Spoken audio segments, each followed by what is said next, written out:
আপনারা দেখছেন নবীনগর নিউজ। ব্রাহ্মণবাড়িয়ার নবীনগরের প্রেস ক্লাবের সাংবাদিকদের সাথে গণ অধিকার পরিষদের মত বিনিময় সভা অনুষ্ঠিত হয়েছে।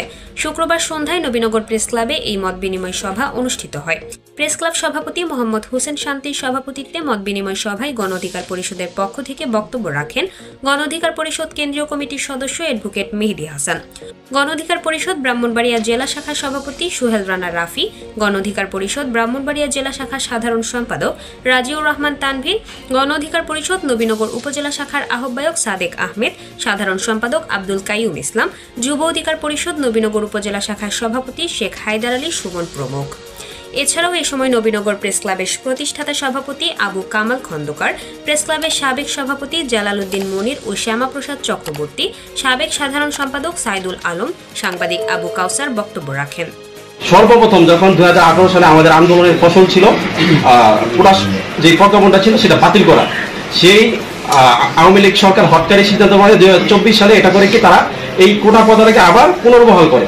তারই প্রেক্ষিতে সর্বপ্রথম যে ছাত্র সংগঠন রাজপথে নামে সেটা হচ্ছে ছাত্র অধিকার পরিষদ।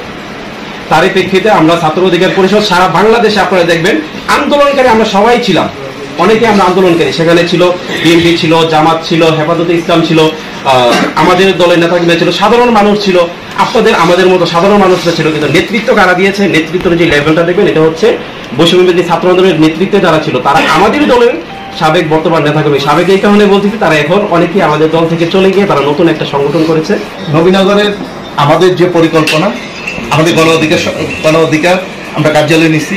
গণ অধিকার সবসময় প্রত্যেকটা অন্যের ইয়াতে থাকবে, প্রতিবাদ করবে।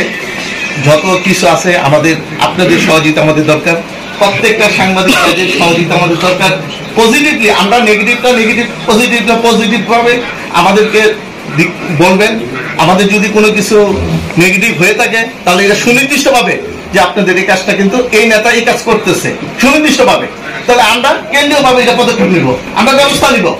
আমরা চাই না আমাদের দলের প্রধান থেকে শুরু করে এই পর্যন্ত কেউ চাঁদাবাজি, দান্দাবাজি এবং কোনো কিছুতে দল বলে নাই।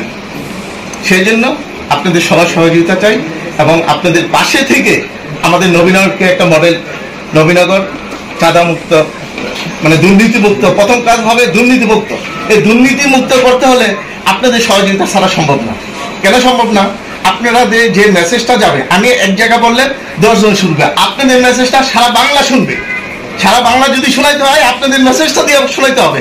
এই যে আপনারা সাংবাদিক বিন্দু বাইরে যারা আছেন তাদের মেসেজটা সবাই, আমরা যখন গঠনমূলক সমালোচনা করবো তখন এই মেসেজটা সবার কাছে যাবে, সবাই বলবে যে হ্যাঁ সঠিক কথাটা বলতেছে। আর আপনারা আমাদেরকে সমালোচনা করবেন, গঠনমূলক সমালোচনা করে। এখন অনেক সময় দেখা যায় ভালো কাজ করতে গেলে বাধা আসে, সেটাও আমাদেরকে বলবেন। সেই জন্য আপনাদের সাথে আজকে মত বিনিময়। মানুষের সেবা করার শেষ পর্যায়টা হচ্ছে রাজনীতি, কিন্তু আমাদের দেশের রাজনীতি কোন প্রেক্ষাপটে আছে, কোন লেভেলে আছে এটা কিন্তু আপনারা সবাই অবগত, যার দরুন আজকের এই পরিবর্তিত প্রেক্ষাপট। আর এখানেও যদি আপনাদের নীতি নির্ধারণ অর্থাৎ করণীয় যদি সেই রকম না থাকে, আবার আপনারাও যদি সেই রকম কোনো কিছুতে যদি কি জানি লুভে পড়ে এটাকে কি জানি যে গুলিয়ে ফেলেন, তাহলে কিন্তু আপনাদের আদর্শটা থাকবে না।